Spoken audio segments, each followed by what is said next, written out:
रामलीला। मेरा नाम है अखिल और ये है रामलीला।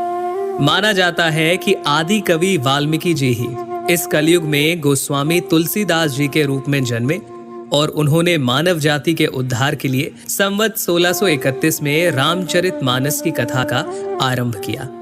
गोस्वामी जी स्वयं कहते हैं कि 4 वेद, 18 पुराण और सभी शास्त्रों को पढ़ने का फल आपको रामचरितमानस से मिल जाता है।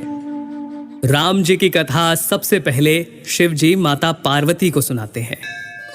रामचरितमानस के बालकांड में आपको बहुत सारी कथाएं मिल जाएंगी, जैसे सती माता का भ्रम और उनके द्वारा राम जी की परीक्षा, शिव जी द्वारा सती माता का त्यागा जाना, सती माता का दक्ष यज्ञ में जाना और पति के अपमान से दुखी होकर योगाग्नि से देह त्यागना, और फिर पार्वती जी का जन्म और शिव विवाह।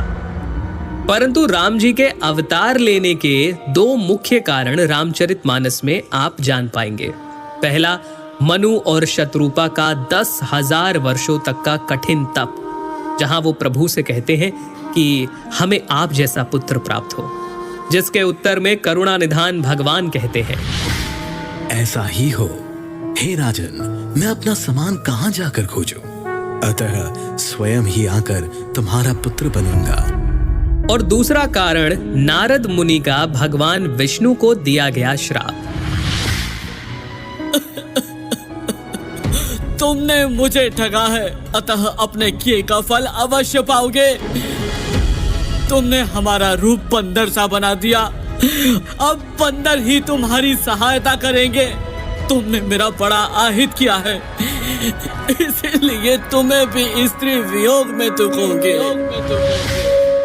एक ओर जहां राम जन्म की भूमिका बन रही थी, वहीं पुलत्स्य ऋषि के कुल में जन्म हुआ भाइयों समेत 10 सर और 20 भुजाओं वाले प्रचंड पराक्रमी रावण और उसके भाइयों ने ब्रह्मा जी की तपस्या कर उनसे वरदान मांगा। रावण ने कहा, हे जगदीश्वर, वानर और मानव, इन 2 जातियों को छोड़कर हम किसी के मारे ना मरे। और कुंभकर्ण सरस्वती जी के प्रभाव के चलते इंद्रासन के स्थान पर निद्रासन का वर मांग बैठे, और विभीषण ने प्रभु चरणों में निष्काम प्रेम का वरदान मांगा। चलिए आगे बढ़ते हैं और आते हैं राजा दशरथ पर, जिन्हें ग्लानि थी कि उन्हें कोई पुत्र नहीं था।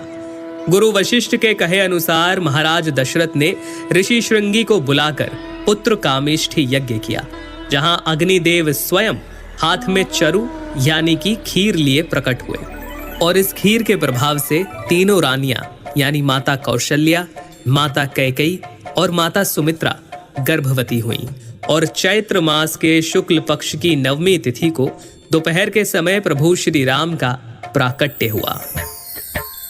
9वीं तिथि मधुमास पुनीता, 9वीं तिथि मधुमास पुनीता, शुक्ल पक्ष अभिजीत हरि प्रीता, मध्य दिवस अति शीत न घामा, पावन काल लोक विश्रामा।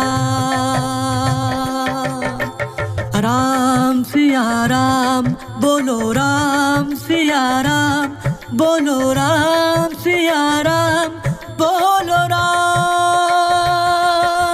इसके आगे क्या क्या हुआ, प्रभु ने क्या क्या लीलाएं की, हम आपको